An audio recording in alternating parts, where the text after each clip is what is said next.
right, ladies and gentlemen of the media, are you ready? We give you a few minutes? A few seconds. Nimeona leto pale rafiki ya mtu fulani.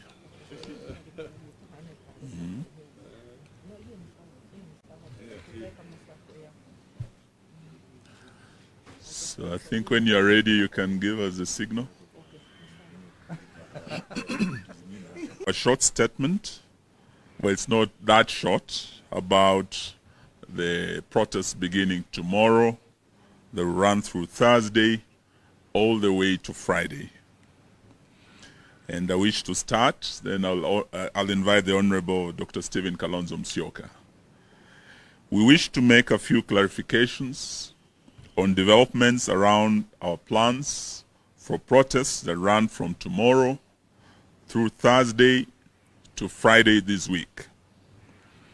Against the backdrop of the protests, the Kenya Kwanza administration has withdrawn all security previously attached to the leadership of Azimio la Umoja, One Kenya Coalition Party.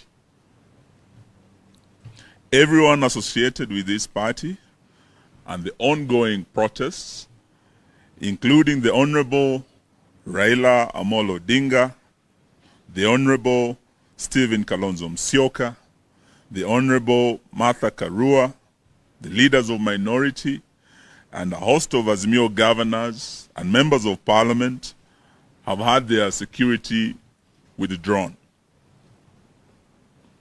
This withdrawal of security completes a process that began weeks ago with scaling down and in some cases removal of the security cover of several of the party's leaders in parliament. We are making this disclosure not because we are desperate for state protection. We are aware that millions of Kenyans are exposed to danger every day, and our lives are not in any way more special than that of other Kenyans. We have chosen to make this public in response to many inquiries from the public and the media. So we confirm the security cover for our leaders has been withdrawn. We are also raising it because it continues a pattern of this regime chipping away at the Constitution in a manner that may look inconsequential, but in the fullness of time amount to something major. This is how dictatorship starts, by chipping away at the Constitution and established traditions, suspending civil liberties, the rule by decree, repression of political opponents, not abiding by the procedures of the rule of law, and the existence of a cult of personality centered on the leader. These developments are taking root in our country as we speak, and the withdrawal of security is part of that development. So Kenyans should not say later that they did not see a dictatorship taken off in the country. The leaders whose security has been withdrawn had them by virtue of positions held in previous regimes. As former Prime Minister, and the Right Honorable Raila Odinga was the second Prime Minister of the Republic of Kenya, and former Vice President Stephen Kalonzo Musyoka was the 10th Vice President of the Republic of Kenya. Honorable Raila Odinga and Honorable Stephen Musyoka are entitled to round-the-clock protection by the state, not as a favor, but by provisions of our laws. It is expected that a decision is taken to maintain, enhance, reduce the security cover of officers based on intelligence about threats perceptions faced by these public figures. We do not understand what intelligence perceptions informed the withdrawal of the security of the second Prime Minister of our Republic and the 10th Vice President of our Republic. Azimio sees this latest step as a continuation of the Kenya Kwanza signature politics of revenge, intimidation, blackmail, and physical assassination that also abuses the Constitution.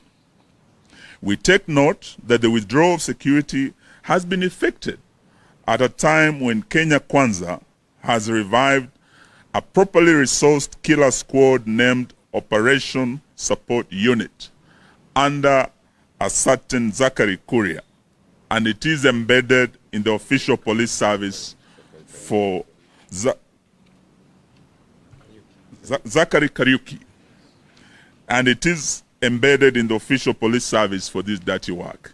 I now wish to invite the Honorable Dr. Stephen Kalonzo Musyoka to make the rest of the statement. Then invite Honorable Karua. Thank you.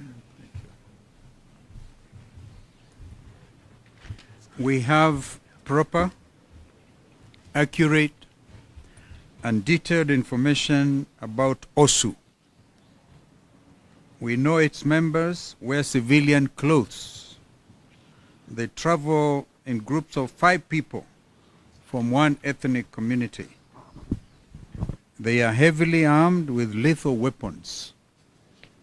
They are better facilitated in terms of logistics and transportation, remuneration, communication, and weapons and the country's official security agencies.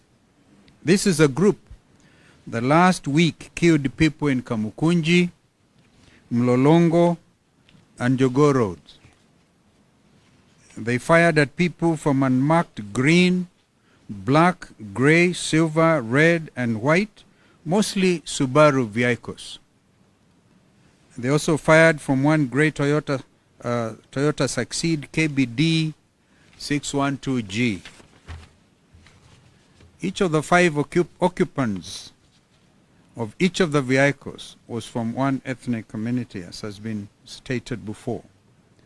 These vehicles are always parked at the traffic police headquarters near the Kenyatta Hospital, at the Anti-Terror Police Unit, and Nairobi Regional Headquarters. We restate that only mission of OSU squad is to assassinate or grievously harm Azimio leaders and Kenyans protesting against harmful government policies. OSU is a squad Kenya Kwanza resolved to cooperate with, supposedly to ensure that there is no loss of life and livelihoods. It is a squad that will kill people tomorrow and during upcoming protests. We thank Kenyans on Twitter and on social media because they on their part have been able to pick on this killer squad and spread it all over. Of course, we are still gathering evidence in this regard. I now call on Mheshimiwa Martha Karua to make the rest of the statement. Where have you reached?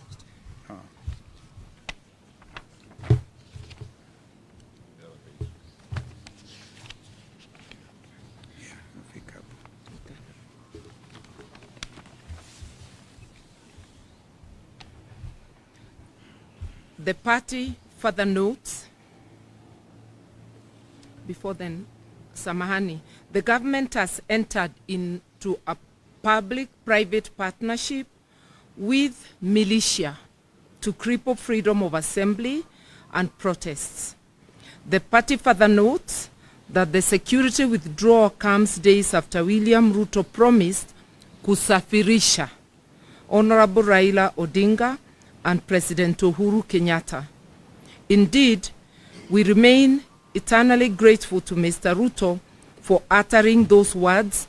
Out of the abundance of his heart, his mouth spoke.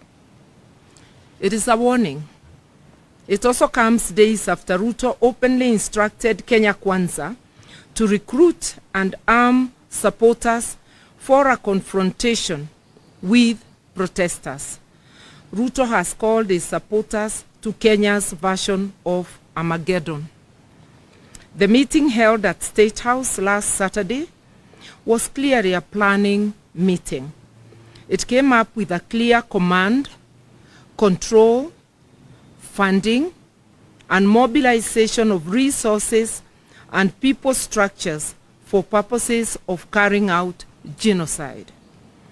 Its resolutions are already being implemented in various parts of the country, where some governors are mobilizing people to counter protesters. It is also taking the shape of greater surveillance being conducted around our leaders' homes and offices, which are being surveyed by people in unmarked vehicles. What Ruto decreed in State House last week is part of what is going on in Sondu, Kericho, and Kisii-Kericho boundaries, where an ethnic militia is being armed against local communities. The militia has protection of the police. The events in Sondu are expected to be replicated in other parts of the country in coming days.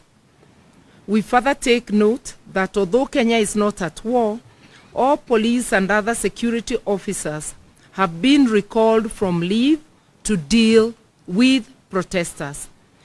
The provisions of the Constitution on the right to protest notwithstanding, Ruto is at war, not just with Azimio, but with the entire Kenyan population, especially those who do not support him. We appeal to our neighbors in the region not to join Ruto's war against Kenyans. Our neighbors must not supply Ruto with tear gas and ammunition to fight Kenyans. Our crime is only that we have challenged Ruto to bring down the cost of food, reconstitute the IEBC in a way that includes all players, also to audit the last year's presidential elections, and to respect political parties. As leaders, we have reached the decision that we shall fear not those who kill the body, but are not able to kill the soul. So, even with the intimidation of withdrawal of security, Azimio confirms that the protests planned for Wednesday, tomorrow, Thursday, and Friday this week are on as earlier announced. We appeal to the police to be professional, to resist being turned into a killer squad for hire by politicians and a regime suffering acute legitimacy deficit. We appeal to our police to maintain their professionalism, that's once again, that has been seen from some of its members who have participated in UN missions across the globe, with enhanced individual careers, and who have lifted the image of our country. We appeal to them to resist being used to provide cover to tribal militia that kills people in the name of policing. A time comes when all the crimes will be answered for by everyone involved, including Ruto himself. They need to think and think again before committing these crimes against citizens. We remind Ruto and the entire police service that responsibility for protection of Kenya is not a shared duty. Under our constitution, the duty bearer is the state and the law enforcement agencies.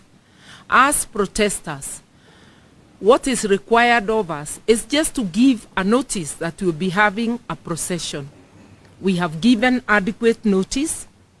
It is their duty to ensure that no criminal elements infiltrate the protests and turn them violent.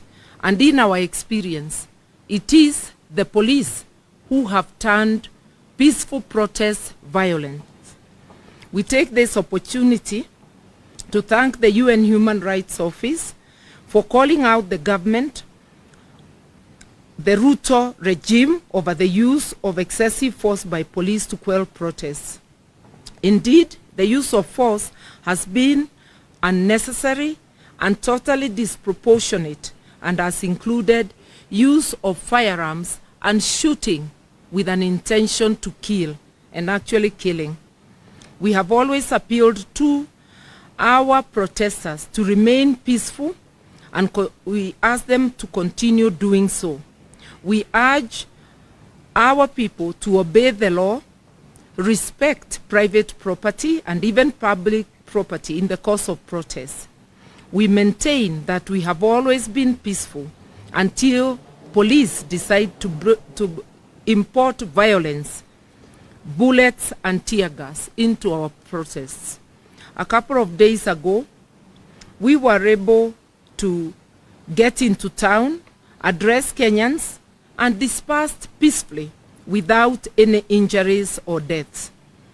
We were also able to have lunch and hold impromptu meeting with the people at Kenyatta Market, which also ended very peacefully. Because there were no police, all our engagements are peaceful until the police show up and unleash violence. We reiterate that we have instructed our lawyers to prepare and institute legal proceedings against police officers who have gone against their constitutional duty of protecting life and property of Kenyans during protests. In this regard, we are appealing to all Kenyans of goodwill who have photographic or video evidence of police brutalizing citizens to share the same with us to aid the case that our legal team is working on.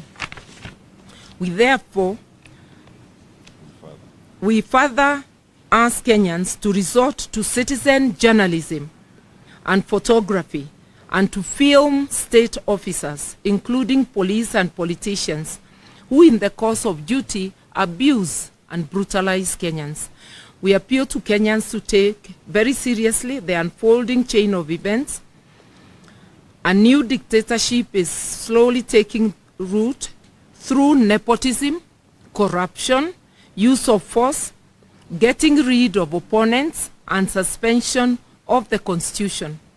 We call on Kenyans to put on their old armor of courage and work to take their country back before this dictatorship takes firm roots. We encourage Kenyans to continue picketing, demonstrating, and protesting in their own ways, in their own local areas, as much as they can. Our voices must be heard.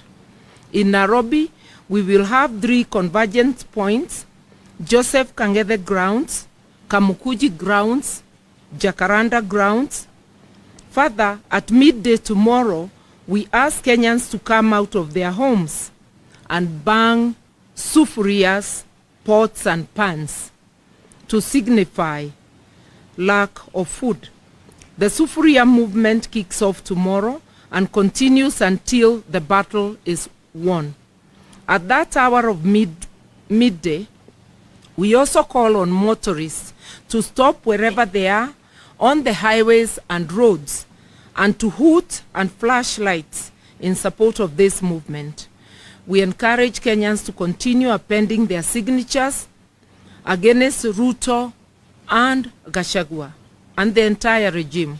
We are pleased to announce this morning we have hit over 6 million signatures. Those are 6 million citizens fed up with the Ruto regime. Let's continue signing up at tumechoka.com, tumechoka.net, tumechoka.org. Let us meet in the Kamukunjis across Kenya tomorrow, on Thursday and Friday. A luta continua. And before we sign off, apologies that our leader, the people's president, is not with us. He is in other engagements, critical engagements, and we spoke with him and we are going to report to him the progress so far. Asanteni sana. Very good. Oh, yeah, we can hear you. Yeah. My name is Irene from Kenya Broadcasting Corporation. The diplomatic community has just issued a statement asking you and the government to have a sit down. And this has brought together the High Commissioners and ambassadors. We are aware that members of the diplomatic corps have asked for a meeting. And in fact, I've given, because I was given the responsibility to be the convener on our side. So what you have said is news, but what we need to reiterate is, of course, we can never say no to envoys who are accredited to our country when they want to meet up with the leadership. We will have to brief them accordingly. It's a briefing business. But it's the same envoys who are also bound by the resolutions of the UN Human Rights Center in Geneva, because all the representatives from their respective countries collectively issued that statement, highlighting the fact that it is a police who got out and killed our people. We had the very difficult mission of seeing some of the Kenyans who are killed. 3 bodies at Shalom Hospital. In fact, the names are there. There are now 4. And we know there will be a burial in Kiminini, for example. One young man, Wanjala, be buried there on Friday, and Kakamega on Saturday. There'll be one young man who in Emali, and the problem that emanated in Mali, because people saw this young man was going to join Egerton University or Moi University in September to do ICT. He came out with his mother and was killed in the presence of his mother. He had nothing to do with any demonstrations or just watching what the police were doing. He will also be buried. That young man's ambition in life was, because the mother is a single mother, to go study, get a university degree, come and put up a home for his mother. You can imagine, therefore, how shattered that single mother is in Mali. And as a result of that, people came out. And you can look at each of these cases where, as a result of the killer squad, the people we saw, all of them had bullet wounds. The ones who succumbed had them on the head, on the chest. But the majority of them were running away. Why kill people who are running away? Because the bullets were from the back. So these are some of the things that we will share with the envoys, and we expect them also not to be partisan in any way. Thank you.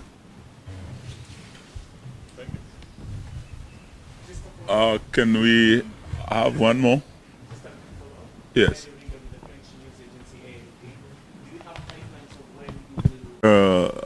At our convenience, we have received their request, but we have also been talking to them because, like Martin Luther King once said, at the end of the day, we will not remember the harsh words of our friends, but the loud silence of our friends.